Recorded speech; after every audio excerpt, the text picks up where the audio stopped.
Harapannya ke depan, berharap seluruh ekosistem di Indonesia itu bisa kerjasama dengan pemerintah, lalu juga mungkin dengan swasta untuk mewujudkan fasilitas ramah tuli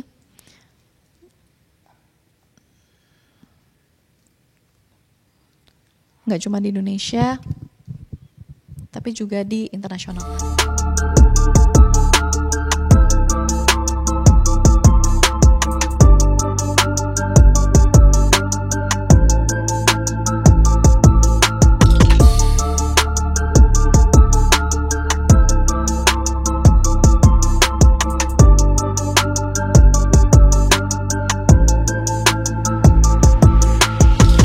Berangkat dari pengalaman pribadi kita sih, dulu waktu itu kita ketemu dengan driver Grab yang tuli. Nah di situ dia ditemenin sama anak perempuannya di sampingnya untuk berkomunikasi dengan penumpang.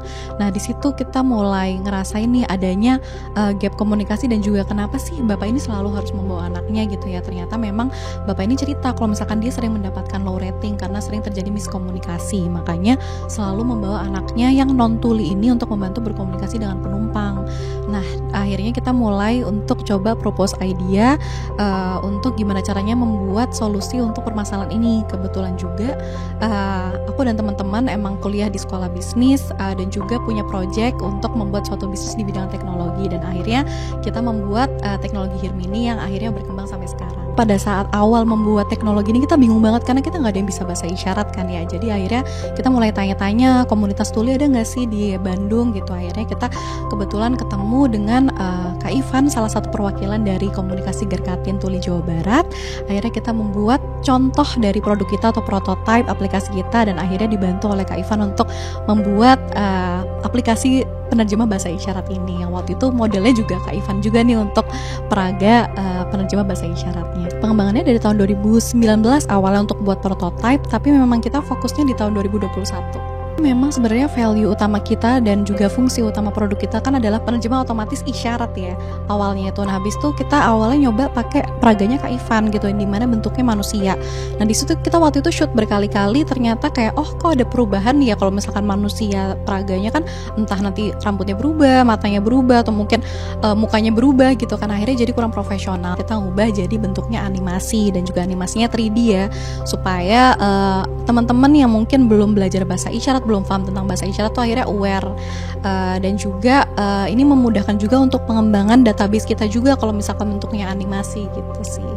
Nah kita juga punya karakter namanya Dave, ini juga ada di sini bentuknya Dave. Nah kita sekarang juga mengembangkan bentuknya karakter metahuman yang menyerupai manusia, bentuknya animasi namanya David. Mungkin nanti akan ada tampilannya juga ya mungkin untuk Davidnya, dan itu juga sudah selesai juga untuk di develop. Nah kalau misalkan ini kan bentuknya karakternya kayak untuk mungkin anak-anak ya, dan juga karakter-karakter 3D yang seru gitu, yang lucu gitu kan ya.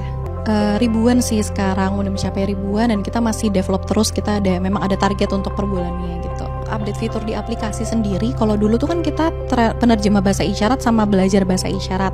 Nah sekarang tuh udah ada Play Me namanya, itu tuh fitur untuk mengulas untuk teman-teman yang mungkin udah belajar di aplikasi Hirmi, itu pengen tahu nih mereka udah benar-benar paham nggak sih tentang bahasa isyarat. Jadi itu sebenarnya games untuk tebak isyarat. Ada fitur live transcript, itu sebenarnya untuk suara jadi teks secara real time. Dan kita sebenarnya lebih ke pengembangannya produk ke yang korporasi dan juga pemerintah sih, ke yang produk-produk yang ke perusahaan, kayak misalkan contoh kayak layar informasi, voice to motion, website translator, sama konten video bahasa isyarat.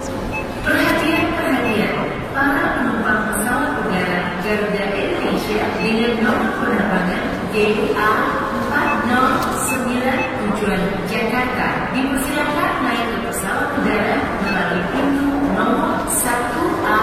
Terima kasih.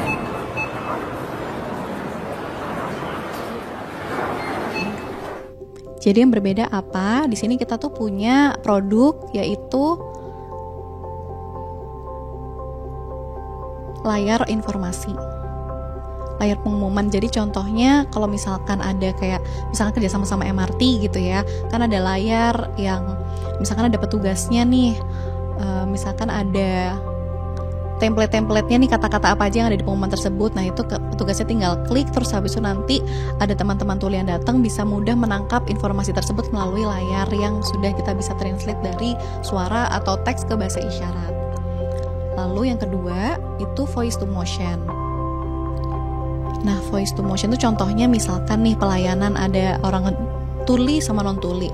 Misalkan nih orang tuli datang untuk komunikasi, misalkan nanti petugasnya bisa bersuara, nanti akan diterjemahkan menjadi bahasa isyarat di layar yang tuli. Misalkan contohnya dengan waktu itu kita dengan Bank BCA, dengan pelabuhan di ASDP. Nah, disitu akhirnya jadi mudah untuk bisa berkomunikasi. Lalu yang ketiga itu juga ada di website translator. Nah itu misalkan ada tuli nih, misalkan ngeliat website terus nggak paham nih kata-katanya. Nah ada akses Hear Me. Misalkan ada teks panjang, contoh otomatis bisa diubah jadi animasi bahasa isyarat. Akhirnya membantu untuk memahami kata-kata yang ada di website yang misalkan mungkin bahasanya tinggi, itu bisa dipahami melalui animasi bahasa isyaratnya Hear Me, seperti itu. Kalau misalkan sesuai dengan budaya tuli itu kan lebih ke visualnya ya. Misalkan dia ngeliat nih biasanya kayak nggak kelihatan nih mungkin tulisannya ataupun kata-katanya gitu. Jadi dia dengan visual adanya animasi bahasa isyarat itu jadi lebih paham, lebih mudah. Sama mungkin kayak gambar, tulisan gitu. Ada dua. Kalau misalkan satu tulisan aja itu nggak paham. Jadi tergantung, nggak semua teman tuli paham tentang tulisan, jadi makanya butuh bahasa isyarat. Nah kalau misalkan biasanya full isyarat itu justru lebih paham. Biasanya dia emang ngecek secara berkala juga sih untuk isyarat-isyarat yang udah. Biasanya kan ada teman tuli yang datang nih ngecek kayak ini kayaknya kurang ini. Nanti biasanya perwakilan dari Kak Ivani juga yang misalkan untuk ngasih feedback juga ke kita juga gitu. Kita setiap kali implementasi produk kita tuh pasti minta feedback baik dari yang beneficiariesnya alias yang tuli dan juga yang non tuli, misalkan petugasnya gitu ataupun non tuli yang datang. Aplikasi atau teknologi Hear Me yang sudah ada di fasilitas publik itu ada yang pertama di 4 pelabuhannya ASDP, ada di Ketapang, Gilimanuk, Merak, sama Bakauheni. Itu layanannya di customer service, bentuknya voice to motion. Lalu yang kedua itu ada di konten video BSI Maslahat, itu di berbagai konten videonya itu akan ada tampilan animasi bahasa isyaratnya nih di pojok. Terus kemudian ada di Kominfo, itu ada di website translator. Terus selanjutnya ada di Bank BCA, itu juga voice to motion. Lalu juga yang terakhir itu ada di konten-konten video di BTAM, Balai Teknologi Air Minum, Kementerian PUPR. Ada di MRT juga, kita pernah di Masjid Cenghogo Makassar, pernah di Telkom, pernah di Narasi, pernah di Fabis, Basnas Basis, pernah juga di DT Peduli, pernah juga di Imigrasi Soekarno-Hatta.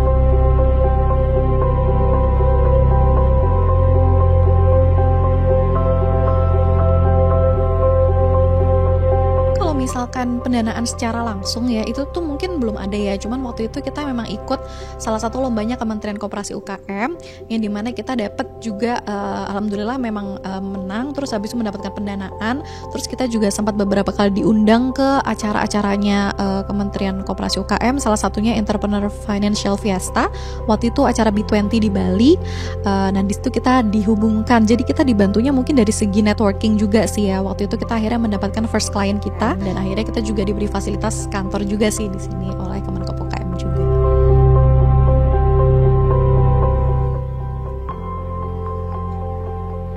Kalau harapan dari dukungan pemerintah ya berharapnya dari mungkin pendanaan, lalu juga mungkin kerjasama,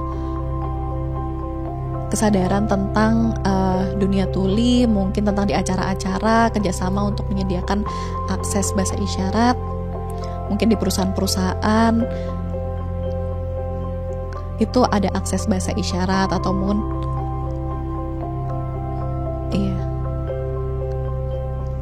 sehingga seluruh mungkin kayak tempat ataupun fasilitas di perusahaan itu bisa menyediakan fasilitas ramah tuli. Nah mungkin bisa dipermudah juga mungkin dengan kayak penyediaan aplikasi atau teknologi Hear Me ini sih untuk memudahkan informasi dan juga komunikasi dengan teman tuli.